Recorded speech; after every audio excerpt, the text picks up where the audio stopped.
וידאו? אוקיי. הפרזנטציה שלי על איך לקטוף אננס.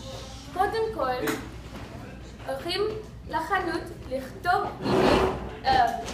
לקנות אננס שטוב לאכול, ושמים את זה על צדו, וחותכים את התחתון של זה ואת הראש, או הפקק.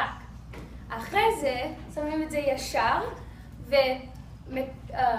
ומקלפים את הקליפה שלו מכל הצדדים, וכשאתם עשיתם את זה, שמים את זה על צדו עוד פעם, וחותכים בעיגולים דקים, וזה מוכן.